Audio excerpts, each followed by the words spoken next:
नमस्कार, राष्ट्रबोध से मैं पवन केसवानी। आप सोचिए, एक नेता जो जेल में बंद हो, काफी गंभीर आरोप हो, एसपी और कलेक्टर कार्यालय में आगजनी हुई, जो कभी नक्सली और आतंकवादी भी नहीं कर सके, लेकिन छत्तीसगढ़ में ऐसा हुआ। उस नेता का इस मामले में साफ तौर पर नाम आता है। नाम तो आप समझ ही गए होंगे, भिलाई के कांग्रेस के विधायक देवेंद्र यादव। उनके जेल में रहने के बावजूद उन्हें राष्ट्रीय सचिव बनाया जाता है। आखिर देवेंद्र यादव में ऐसा क्या है जो राहुल गांधी को तो दिखता है, लेकिन भूपेश बघेल दूरियां बनाते हैं? आज के विश्लेषण में मैं आगे डिकोड करूंगा कांग्रेस की जातिगत राजनीति के उन पन्नों को, जिसके पलटने के बाद एहसास होता है कि छत्तीसगढ़ में कांग्रेस के ओबीसी वर्ग के अन्य युवा नेता संदीप साहू और उमेश पटेल से लेकर द्वारिकाधीश यादव, कुंवर निषाद जैसे अन्य नेताओं की अपेक्षाकृत उपेक्षा की जा रही है। अब ये बात किसी से छुपी नहीं है कि राहुल गांधी वाली कांग्रेस में जिस तरह से जातिगत आधारित राजनीति चल रही है, वहां आज की तारीख में राहुल गांधी के बेहद खास बने हुए देवेंद्र यादव को पहले लोकसभा की टिकट दी गई, उसके बाद कांग्रेस का राष्ट्रीय सचिव बनाया गया। यदि टाइमिंग पर गौर किया जाए तो बलौदा बाजार हिंसा वाले मामले में जब देवेंद्र यादव 19 अगस्त 2024 को गिरफ्तार हुए थे, तो उनकी नियुक्ति जेल जाने के 11 दिन बाद यानी 30 अगस्त को हुई थी। ये कम चौंकाने वाली बात नहीं थी। दरअसल देवेंद्र यादव ने भूपेश बघेल की जी हुजूरी करते हुए अपनी राजनीति को परवान चढ़ने दिया, लेकिन आज की तारीख में वही देवेंद्र यादव भूपेश बघेल की आंखों की किरकिरी बने हुए हैं। करने वाली बात यह है, भूपेश बघेल तो देवेंद्र यादव से बराबर दूरियां बनाना चाहते हैं, लेकिन देवेंद्र यादव अक्सर भूपेश बघेल के साथ जाकर उनसे मुलाकातें करते हैं। दरअसल यह सब इसलिए हो रहा है क्योंकि देवेंद्र यादव को राष्ट्रीय स्तर पर जो अप्रत्याशित सफलता मिली है, उसके पीछे राहुल गांधी का खुश होना काफी है, क्योंकि राहुल गांधी ने भारत जोड़ो यात्रा से लेकर न्याय यात्रा के दौरान देवेंद्र यादव की निष्ठा देखी। देवेंद्र यादव ने बड़ी संख्या में युवाओं को अपने साथ ले जाकर राहुल गांधी के उस काफिले में शामिल करवाया, उनके बड़े बड़े खर्चे उठाए। वो खर्चे कैसे हुए वो एक अलग जांच का विषय है, लेकिन गहराई से समझना होगा कांग्रेस की राजनीति में आज की तारीख में वही होगा जो राहुल गांधी को पसंद आएगा। लेकिन भूपेश बघेल की राजनीति तो माटी पुत्र और छत्तीसगढ़िया सेंटीमेंट पर जुड़ी हुई है। ऐसे में भला भूपेश बघेल देवेंद्र यादव के साथ खड़े हुए कैसे नजर आ सकते थे? यही कारण रहा कि भूपेश बघेल ने देवेंद्र यादव से दूरियां बनाई।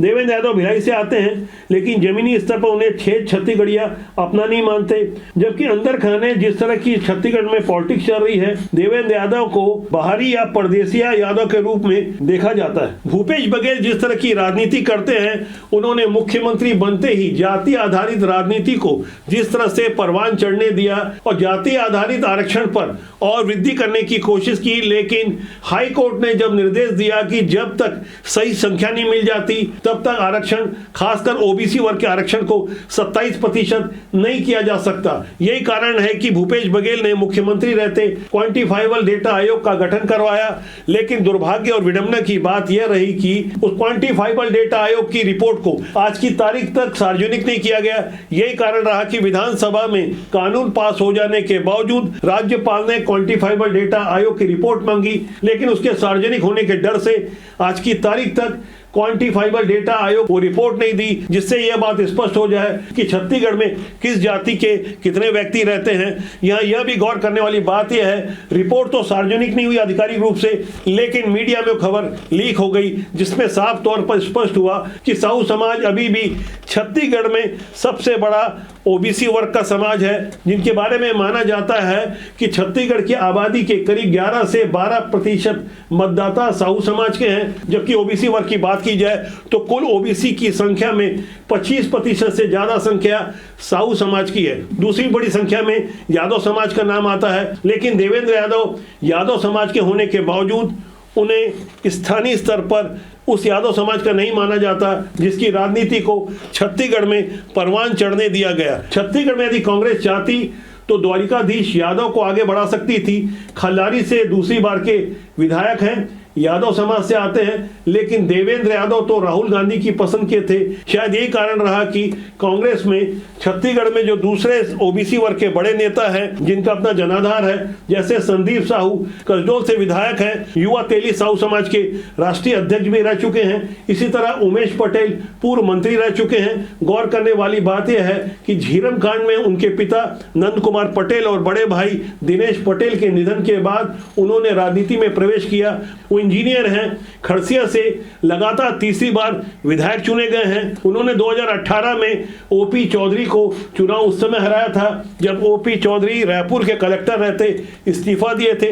राष्ट्रीय स्तर पर उन्हें सुर्खियां मिली थी। सोशल मीडिया में ओपी चौधरी की फैन फॉलोइंग लाखों नहीं करोड़ों में मानी जा रही थी। इसके बावजूद उन्होंने ओपी चौधरी को चुनाव हराया था। दूसरी बार विधायक बनने के बाद उन्हें मंत्री बनाया गया। 2023 में भी वो तीसरी बार विधायक बने। इस तरह से यदि देखा जाए तो कुंवर सिंह निषाद भी कांग्रेस के एक युवा नेता हैं। गुंडरदेही से लगातार दूसरी बार चुन के आए हैं, निषाद समाज से प्रतिनिधित्व करते हैं।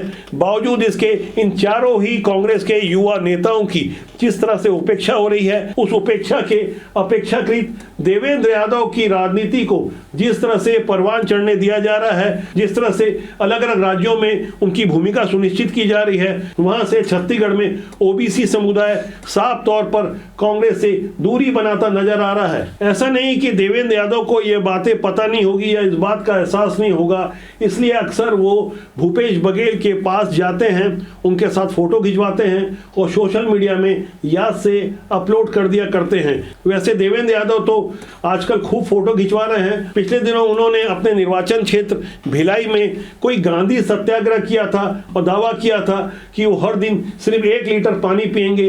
इस तरह से 5 दिनों तक कथित अनशन के दौरान उन्होंने 5 लीटर पानी तो पिया, लेकिन उनके दर्जनों लाइव वीडियो आते रहे जिस तरह से वो तंदुरुस्त दिख रहे थे। लोग तरह तरह के प्रश्न कर रहे थे कि क्या वाकई देवेंद्र यादव ने 5 दिन में सिर्फ 5 लीटर पानी पिया होगा। हालांकि इस विषय को कुछ व्यंग या मजाक के रूप में लोग ले सकते हैं, लेकिन सबसे गंभीर मसला यह है कि इन 5 दिनों में सत्यनारायण शर्मा जैसे कई दिग्गज नेता देवेंद्र यादव से मिलने आए, लेकिन उनके अपने ही भिलाई शहर में रहने वाले भूपेश बघेल एक बार भी उनसे मिलने नहीं गए। हालांकि देवेंद्र यादव उन 5 दिनों के बाद भूपेश बघेल के पास मिलने गए। लगातार कोशिश कर रहे हैं कि किसी तरह छत्तीसगढ़ में उन्हें स्थानीय स्तर पर स्वीकार कर लिया जाए, जबकि छत्तीसगढ़ीय क्रांति सेना और जोहार पार्टी की जिस तरह से पॉलिटिक्स आगे बढ़ती है, तो पर्दे के पीछे वहां यह माना जाता रहा कि भूपेश बघेल का उन्हें समर्थन मिलता है, क्योंकि जोहार पार्टी और छत्तीसगढ़ीय क्रांति सेना के जो विचार हैं लगभग वही विचार भूपेश बघेल के हैं। और उन संगठनों द्वारा जिस तरह से परदेसिया और बाहरी की राजनीति की जाती रही, जिन कारणों से छत्तीसगढ़ीय क्रांति सेना के प्रमुख अमित बघेल ने जानबूझकर सोच समझकर पहले जैन समाज के आराध्यों के बारे में अपशब्द कहे, उसके बाद अग्रवाल और सिंधी समाज के आराध्यों के बारे में बेहद ही अपमानजनक टिप्पणी की, ये जानते समझते हुए कि वो जेल चल जाएंगे। लेकिन जेल जाने की उनकी एक अलग राजनीति है। उस राजनीति में देवेंद्र यादव तो फिट नहीं होते। ऐसे में कांग्रेस के बाकी युवा ओबीसी नेता अपने आप को ठगा हुआ महसूस कर रहे हैं, काफी उपेक्षित महसूस कर रहे हैं। अब आप सोचिए, ऐसी व्यक्ति आधारित राजनीति से विचार शून्यता नहीं आएगी तो क्या होगा। आज का युवा काफी गहराई से चिंतन मनन करता है।